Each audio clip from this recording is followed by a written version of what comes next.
on the Texas A&M Sports Network. From Learfield, live from Rudy's Country Store and Barbecue on Harvey Road in College Station. Welcome to the Aggie Soccer Hour with Coach G. Brought to you by Rudy's Country Store and Barbecue. Visit Rudy's.com to find real Texas barbecue near you. St. Joseph Health, your primary partner for primary care and the official healthcare provider of Texas A&M Athletics. And by The Pool Guy, a proud partner of Texas A&M Athletics. Now, the Aggie Soccer Hour with Coach G.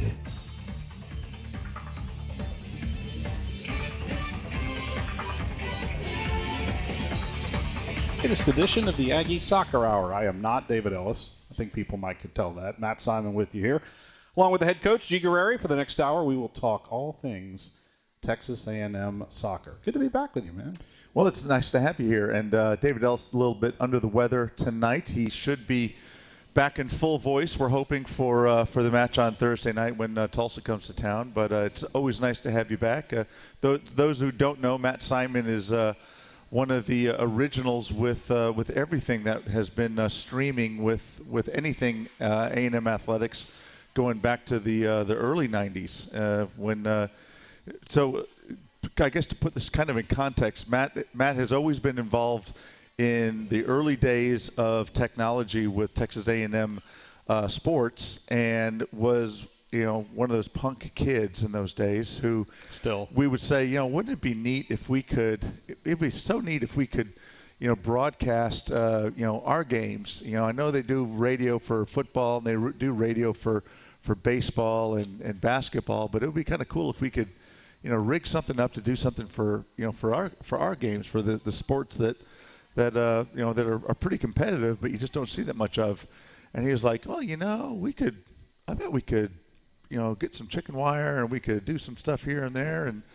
And he's the guy that did it. So, Aggie Soccer was one of the original sports out there across the country that was, number one, streaming radio, or online radio of games, and then later on streaming video of games, is because of this guy right here and his genius for finding ways to do it. A can-do type of guy. So it's always great to have you back. You've obviously gone on to big things and now run 12thman.com and all kinds of things with A&M Sports, but it's great to have you back. We always love having you around. Well, the places that we have broadcast games from and the equipment and duct tape we have used to do it. And I see my original color guy right over there. That's right. And to the fact that you were never electrocuted over time is pretty amazing too. Yeah, we sure tried. That's for sure.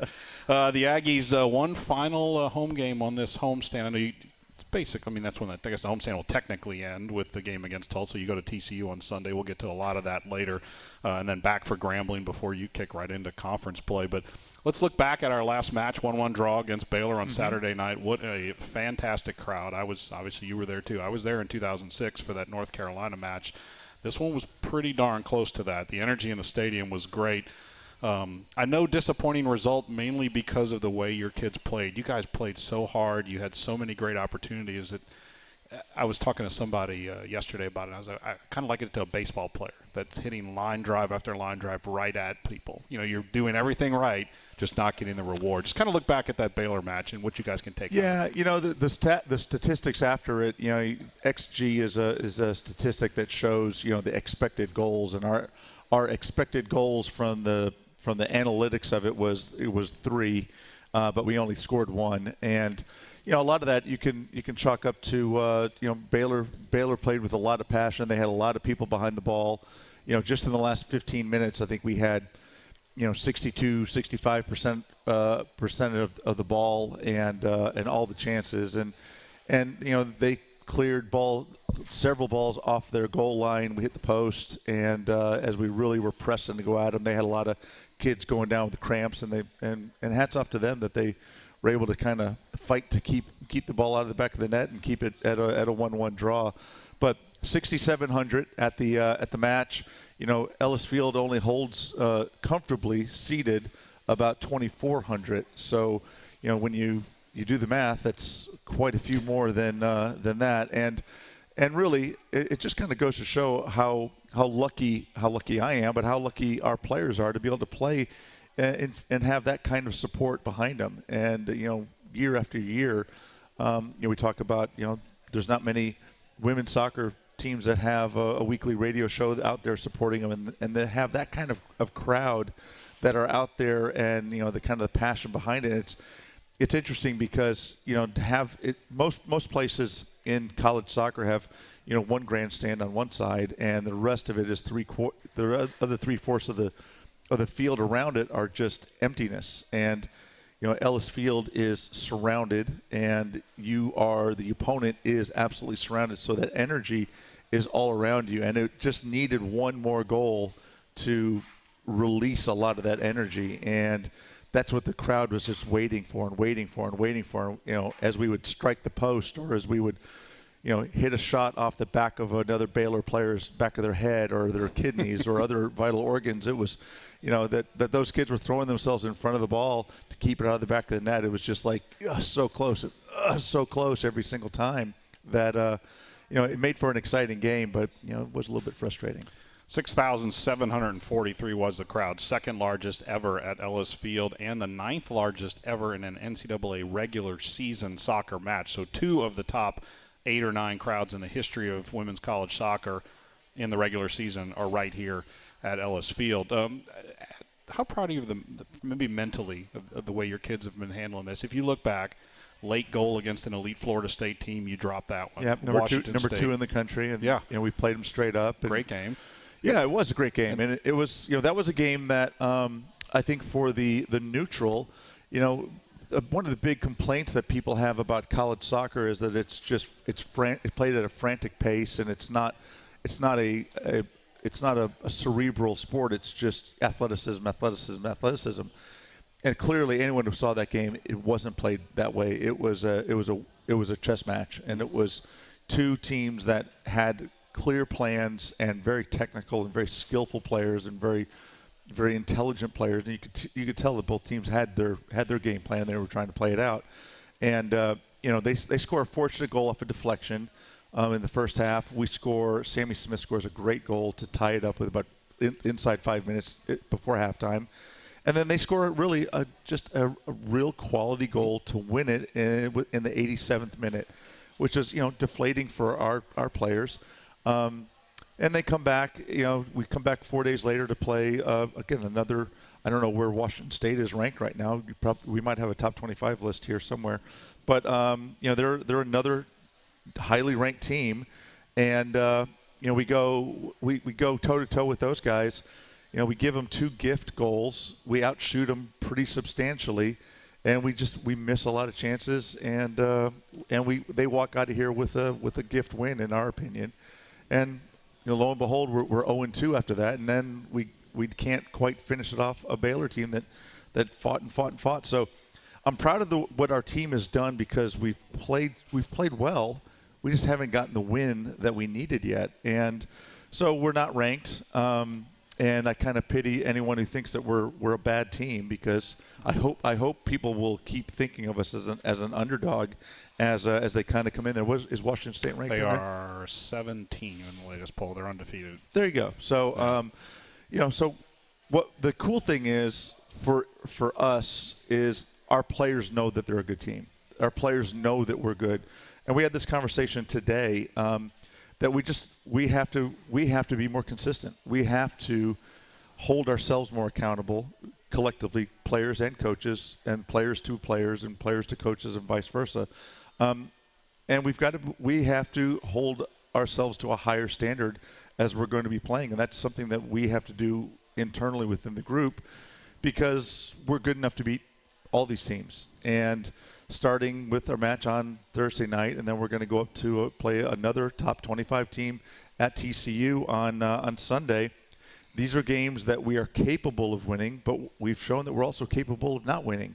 And so it's going to take a 90-minute mental exercise, but also a collective experience to be able to hold our things together. So what we have learned is things that we can do very well, and we've got to button up the things that we've given away. And we've are starting to, this week is going to be times when we are going to button up and change a few little things to make it to where we're going to give away less gifts and, tighten up the ship a little bit to be a little bit harder to beat.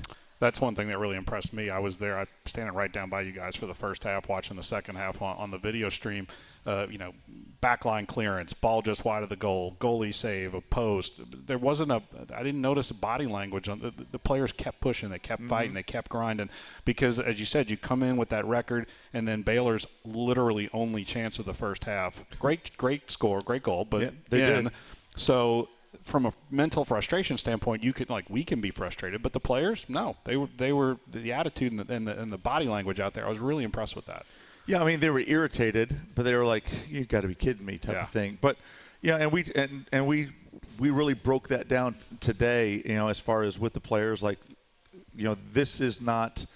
You can't look at it in the way our game is. It's a flowing game, and it's not a game where you can say, well, I'm always going to do this and I'm always going to do that.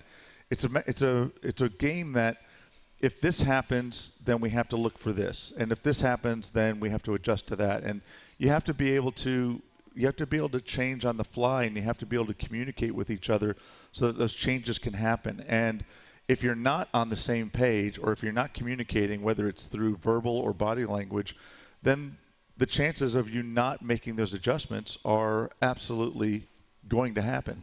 So part of the growth of a team is getting on the same page and making it to where those adjustments happen all the time. And we talked about that, goals typically happen from either a catastrophic mistake or a series of 3 little mistakes. And those 3 little mistakes happen usually because there wasn't adjustments made after the first mistake. So a second mistake happens, and then a third mistake happens. Bang, bang, bang, and it's in the back of the net. And so we can learn from these things. And so you learn from these things so that when one mistake happens, you know how to adjust to the second one. And that's part of the growth. And if we had played directional state teams in the first 3 games, like some teams do, to build up their confidence and build up their egos as they go on, well, then we might not know these things as we get ready to play for the next part of the season. But what we're looking for now is, number one, we need to get that win, and Tulsa comes to town on Thursday, and so it's my alma mater. So I dearly love my alma mater, but we need to beat the hell out of them on Thursday. We just need to win, and then can we get that momentum going as we get to the next game and the next game and the next game. You going golden shirt or blue shirt on Thursday? Well, it's red, blue, and they got gold. red too. I forgot about that. Yeah. So you can go any of those. You got some options. That's for I do. sure. That Tulsa match, by the way, 7 o'clock on Thursday night at Ellis Field. It is faculty and staff appreciation match. 2 free tickets, all faculty and staff in advance and on game day. Additional tickets, $3 a piece. 12man.com/promotions will have the promo code for you there. Also, gates open at 6 for the 7 o'clock match. It is 50% off concessions pregame in the first 30 minutes of that gate opening. So from 6 to 6:30, gates open at 6 to 6:30, all concessions 50% off, excluding alcohol and bottled water. And that is only at the permanent concession stands, not the portable. So that is Thursday at 7 against Tulsa. We will talk much more about that match a little bit later in the show.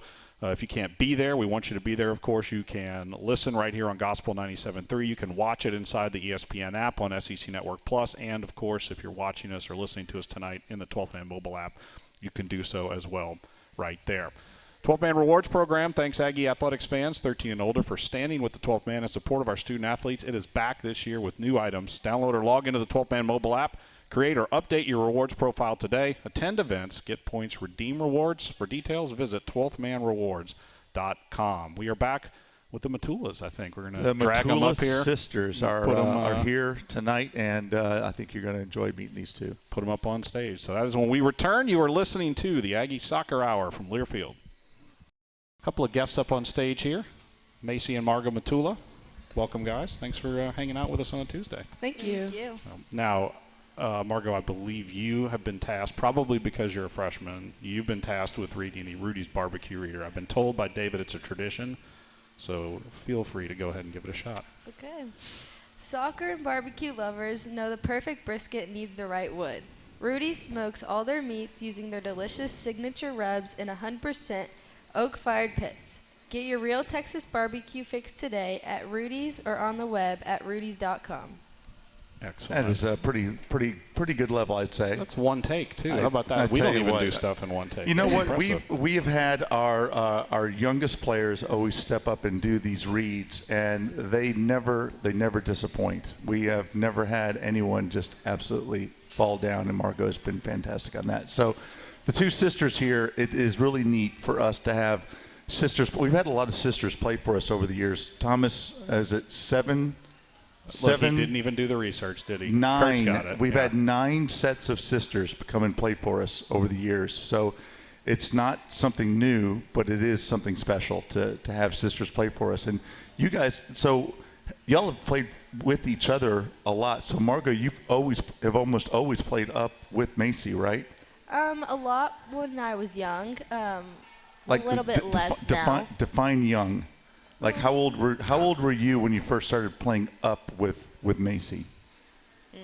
Like 5? Probably. Yeah. When I started soccer, basically. Yeah. And so Macy, we had talked before, like you were not a huge fan of playing initially. Like your parents would bribe you basically to play. Is that about right? Yeah, I wouldn't say soccer was my favorite sport at the time, so my parents bribed me with donuts. Okay. And that's how they got me to start playing. All right. And so was it donuts, like, so after a while you enjoyed the game mostly because of the donuts, or you actually started to enjoy the game a little bit more?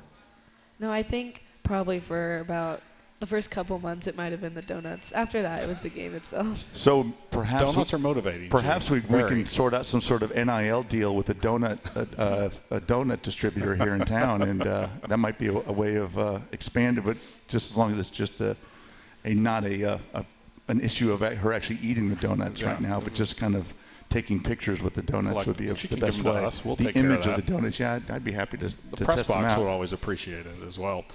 Macy, I want to ask you as the elder of the two, Texas A&M. How did it get on your radar? What were some of the things that drew you here and being able to put on that jersey? Well, it was actually interesting because both my parents went to UT, or Texas, I guess. So when we were visiting, we kind of just Margo visited with me. I'll just put that out there. We did all of our visits, and we kind of just went around Texas, a little bit out of Texas. But when we visited here, it was just crazy, the difference, and like how much we like this compared to the other schools. I think the visit just really set it above all other places. One of the things I like to ask athletes, especially local, essentially, you guys are from Houston, what is it like to be able to play so close to home? Family, friends, people can kind of come see you guys, get in the car and drive an hour and a half and come to the game. That got to be for either of you, I guess. Like, is it fun to be able to have quick access to your family, being able to play so close to home? Yes, it's really nice, honestly, and even like they'll come up for every game, so almost every week I can see them, and in the spring I can see them, and even if we don't have games, it's a quick drive home, so it's really nice to be able to see family so often.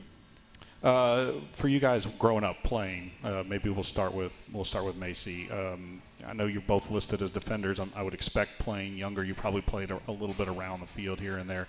You guys getting any scrums? Any maybe one of you give the other one a card, anything like that? Any fun little stories on the field? Play against each other at all, or was it mostly on the same team? I'd say it's always been on the same team. Maybe we'll be against each other in practice or whatever. I don't think we ever get into it, but if we're on the same team and we'll be doing corner kicks or any type of headers, we've hit each other a couple times on those. I've fallen over her. I think this was a couple months ago at practice. We both went for the same ball, and I just fell right on her, laid on her for a second. Hold it down there. Margo, for you, year one in college, obviously you played a lot of soccer throughout your life. What's the collegiate experience been for you? And it can be more than just the matches, just in general. What's that been like for you here in year one? Well, it started off very scary just because it was something new, but I've settled in a lot more now and was like been able to relax more. So on the field, it's gone a lot better. And then outside of it, I've been able to balance the soccer and the school. So it's getting a lot better. You obviously, coming to watch her before you were in college, and then I'm sure as you guys are being recruited, you see these fish camp games, you see these large crowds. What was that like playing in front of that crowd on Saturday night? It was unreal. Like, I've been in the crowd, like you said, but it's something different when you step on the field with that many people around you. Margo and Macy Matula with us here on the Aggie Soccer Hour. Aggies against Tulsa Thursday night, 7 o'clock, and then the Aggies are at TCU on Sunday. Gee, what's it like when you're recruiting, two very talented athletes that happen to be related like this, like when you're recruiting the sisters and then you're able to get them both to come and play on the same team? Well, one of the biggest things is that we feel like we've been recruiting forever. We've been waiting for Margo to get here for a long, long time, it seems like. And actually, so Margo, why don't you talk a little bit about, so both of these they graduated a semester early to start their careers. So Margo, why don't you talk a little bit about your prom experience this past spring? So, because she had prom and a game like on the same weekend. You want to go through that? Did you let her out of practice maybe? Well, I got out of practice. I was planning on going to practice, rushing home to Houston, getting ready for prom. But the morning of my prom, I got a really bad migraine, and that puts me to sleep for a couple hours before it goes away. So my mom came all the way up here, drove me all the way home, got me ready, and then I went to prom and stayed the night at my house in Houston. And the next morning, woke up super early and drove back down here and then played that same day. That's impressive. Just another day. Yeah, it's another day. Just another day. Go to prom, play a game the next day. and day at the office. And we were saying, you're like, I don't know if you want to tell these stories to your kids later on, that you're like the worst prom date ever, that you had to you had a migraine and then came back and played a soccer game the next day type of thing. But she is tough. It just kind of shows how tough these guys are and what they endure for the game and the things that they go through.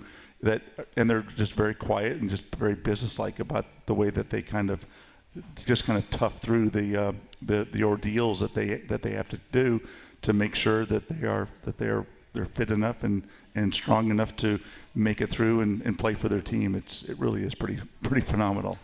Macy, I want to ask you, as one of the veterans on the team, obviously this record is not indicative of the type of team that you guys have. You have a ton of talent. You have a lot of really good athletes on this team, and it's so early in the season. How proud are you of the way that you guys are just been kind of grinding through the start of this season? You've got all of your goals still in front of you as you move forward. Kind of the way that you guys have been approaching maybe practice this week and the way you've been kind of battling that. I think we've done well keeping our heads up. That's almost the hardest thing. You start off the season not as you want. But I think it's important to keep the positive attitude. And what's hard is that we know we can do it. We're not reaching the level we know we can. So I think that's the most frustrating part. But we know we're going to get there eventually, and that just comes with working together in practice, getting together off the field to work through some soccer issues, whatever needs to be done. But I think we've kept our heads up pretty well, and we'll get there. Yeah. This is an audience participation show, so we do have a couple of question submissions here. I probably should have screened them first. We're just going to go ahead and read them anyways. That's a famous last words. We'll start with maybe Margo. What are some of the valuable lessons that you've learned maybe from your sister? One that sounds kind of cheesy is to never give up, because she didn't get very many minutes her freshman year, but now she's starting and playing entire games. So it's something to never forget. Like, if I'm not liking something, like my playing time, to never give up and just keep working. What about you, Macy? You have anything you've learned from her? If no, that's okay. I mean, being the older of the bunch. No, I think we're a little bit different in the sense that, I just kind of watch things happen, and I just let it happen. Margo stands up for herself most of the time, so I think that's something important that I've learned. That you can't always just let it happen in front of you and not say anything. All right, one more question here for you guys before we let you go. This is clearly a plant. I didn't see who slid this one in We'll here. see. I think I know some people that might have put this one in for both of you. It's a pretty big house. It's a pretty big crowd here, so you never know. Who are the most enthusiastic and dedicated Swifties on the team? Reese Roop. Reese Roop. That is the one and only answer. Zero hesitation on that one. Yes. Well, the whole team went to the Taylor Swift concert down at Energy Stadium this past year, and again it was because of Reese Roop, as her uncle got them a suite down at Energy. So the whole team were Swifties for a night in Houston. So I think there's no doubt that she was the biggest Swiftie. I love it. All right, well, before we let y'all go, just super quick, what's it mean, the fan support and the crowds that have come in and support you guys? What's it mean to kind of have that behind you? I mean, we already have 3 games in the books at home and another one coming on Thursday. But what's it mean? Macy, you've been obviously played here a lot more at this point. What's it mean to have that fan support behind you every time you step on Ellis? Like I said, it's important to keep our heads up, and I think it's just really important. You may mess up. I mean, you will mess up in the game of soccer. And you just have so many people behind you encouraging you, the bench, the fans. It's just unreal, It's crazy the support that they're giving you. Yeah. All right. Well, guys, appreciate the time. Nice job on that reader, by the way. That's Thank good. you. We might have to bring you back for another one. So we'll get it, guys. Macy, Margo, Matula, thank you guys very much for coming out. Thank you. Thank you. All right, we will be back with more here from Rudy's Barbecue, 504 Harvey Road in College Station. You are listening to the Aggie Soccer Hour from Learfield.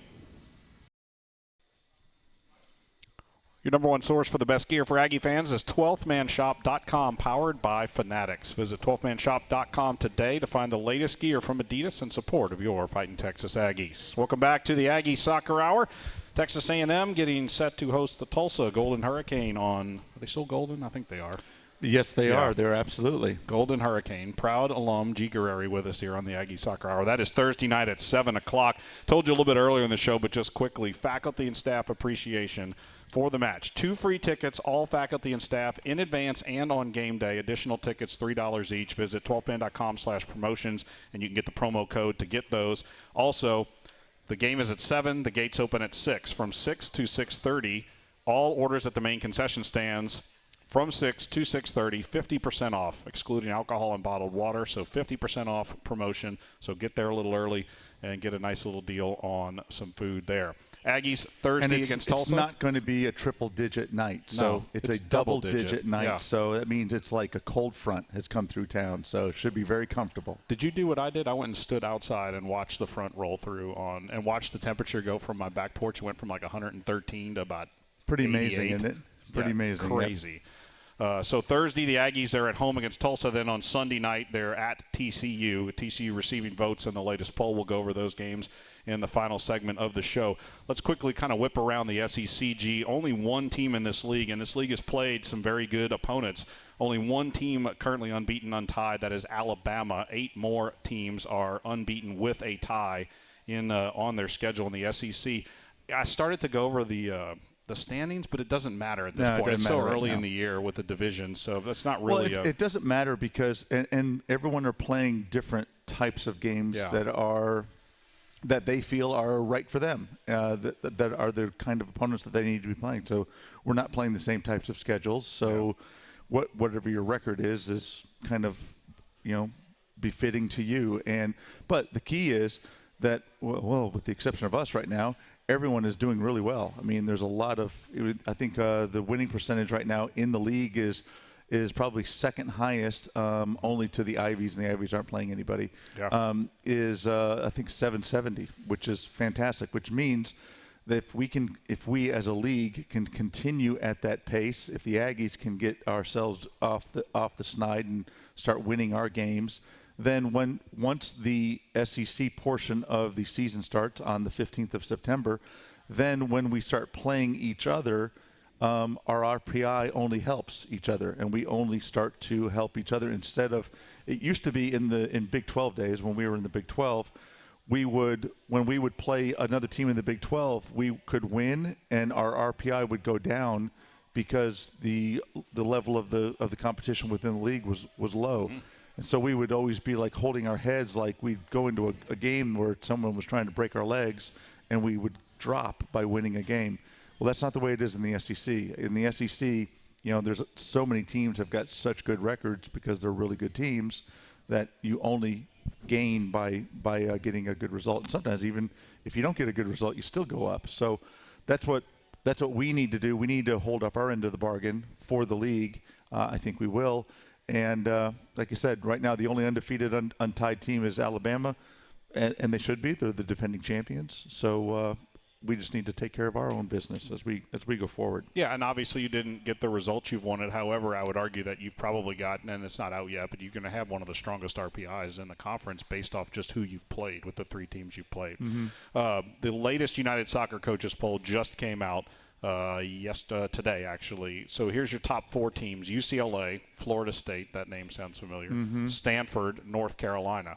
There are 4 SEC teams ranked in the top 25, 2 in the top 10. Alabama's 5th, Arkansas 8, South Carolina 13, Georgia 22 are your 4 teams ranked. LSU also receiving votes, but we were talking about this a little bit before we came on the air.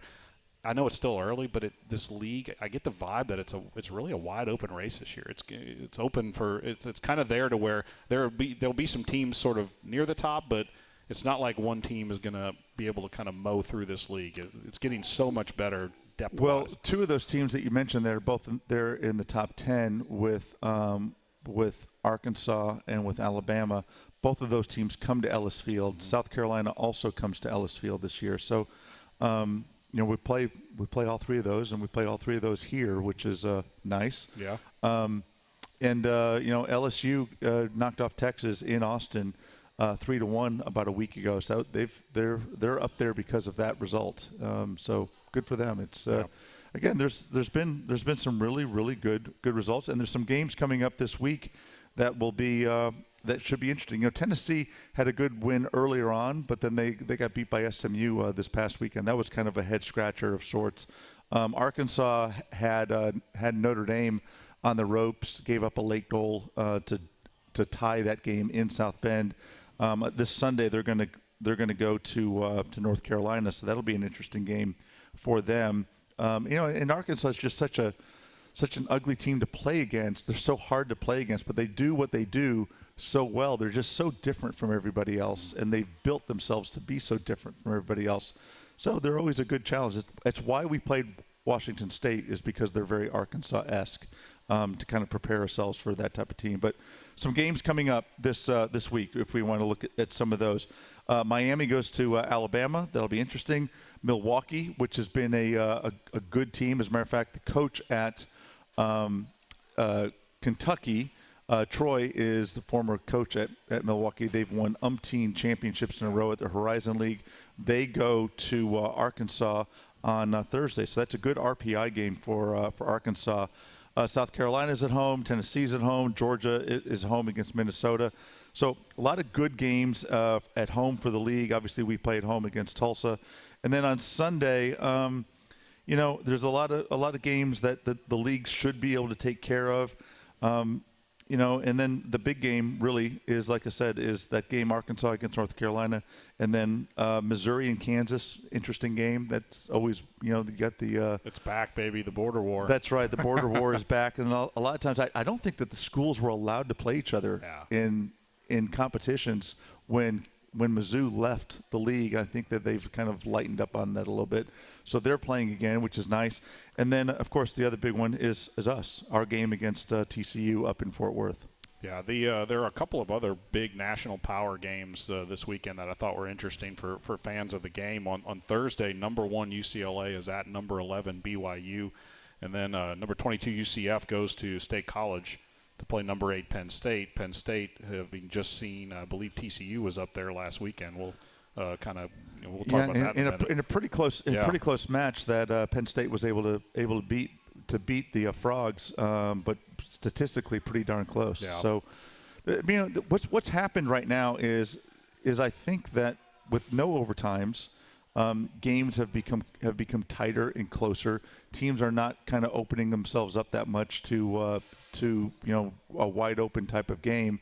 And you're going to find that there is more parity. There's less and less blowouts that you're going to find across the country when teams are playing against each other. And when the powers get together, they tend to be a little bit more conservative sometimes as well. So some of these games you're going to find, tightening up even more as the season goes on. I don't think I've ever asked you that because we've had a couple of years of a sample size. I'm very much a traditionalist, so I didn't know if I liked the overtime go-away thing. What's your general kind of feel after a couple of years or so? I'm not for it. No.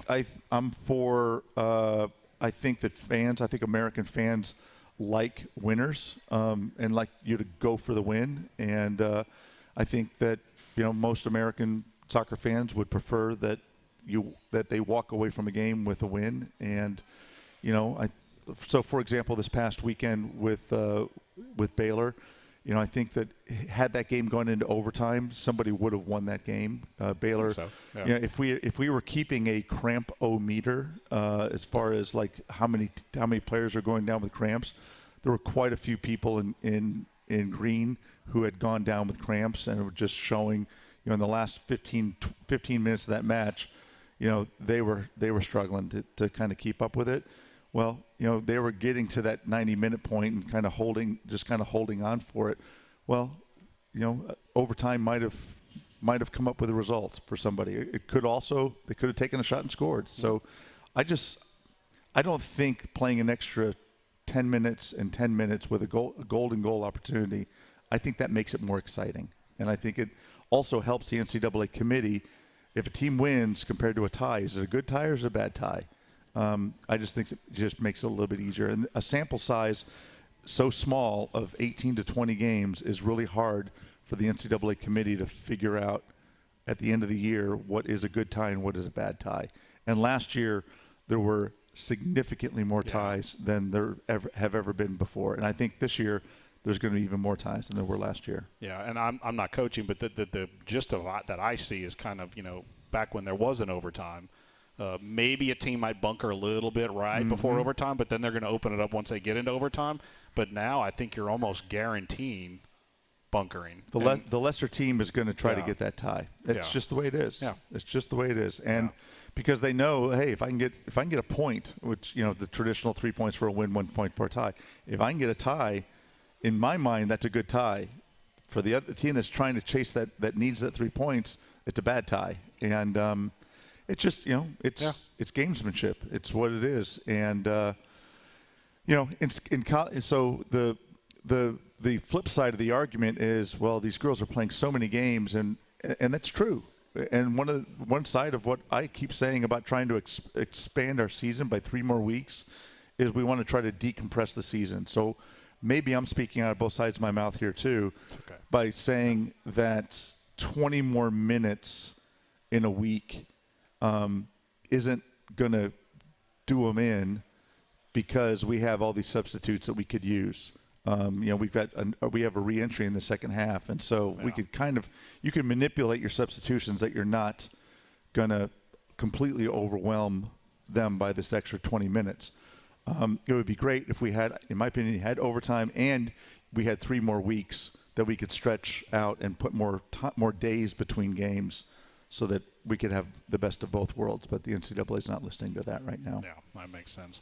All right, we will take a break. When we return for our final segment on the show, we will look ahead to the week. Tulsa Thursday, TCU on Sunday. That's when we return to Rudy's Barbecue. This is the Aggie Soccer Hour from Learfield.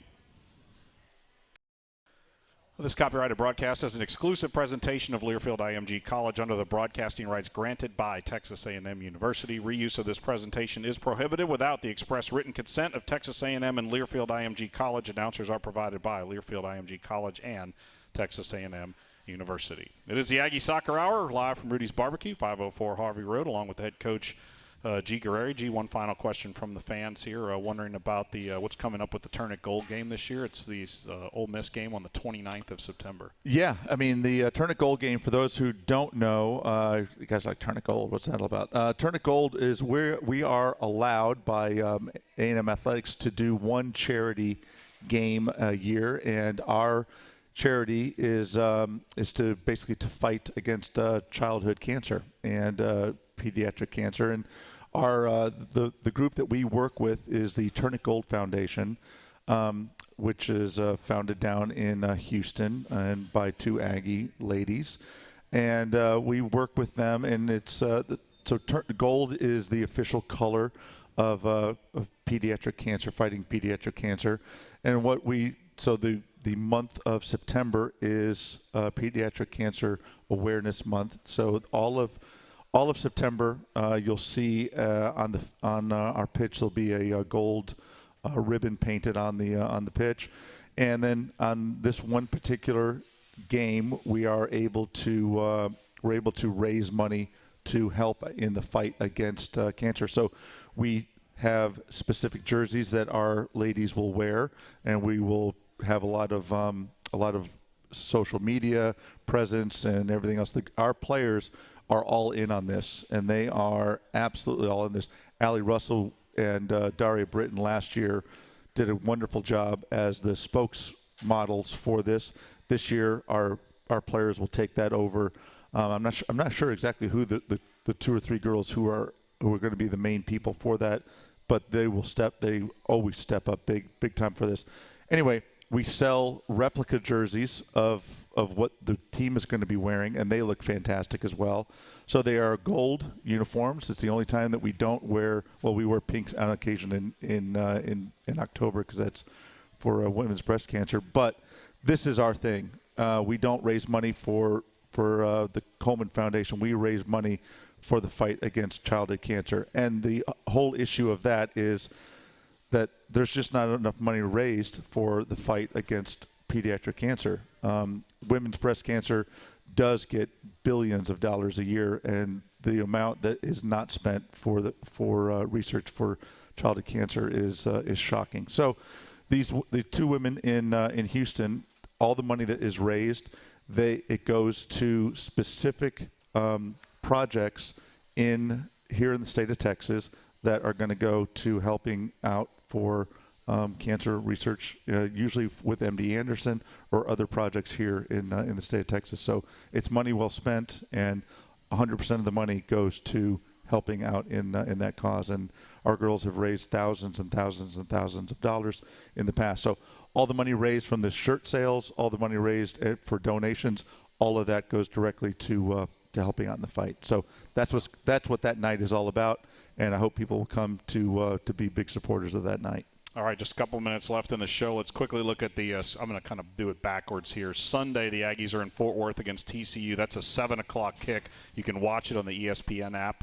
You have to have ESPN Plus, so it's a little bit of a different thing there because it's a Big 12 game. You can listen right here on Gospel 97.3. You can listen inside the 12-man mobile app well. It is a huge game. And I like it because a lot of the former players come out that live up in the Dallas area and then watch that. Well, we usually set a new record for TCU every time A&M is up there, and it's and TCU has done a wonderful job. They've won a couple Big 12 championships, and those are colleagues of ours, and we have a lot of respect for what they've done, and it's always a good game. It's always a tight match. So it's a game that we have a lot of respect for them, and I think vice versa. So it should be an entertaining match. And then, of course, the one that we're really focused on is this Tulsa match on Thursday night, 7 o'clock at Ellis Field.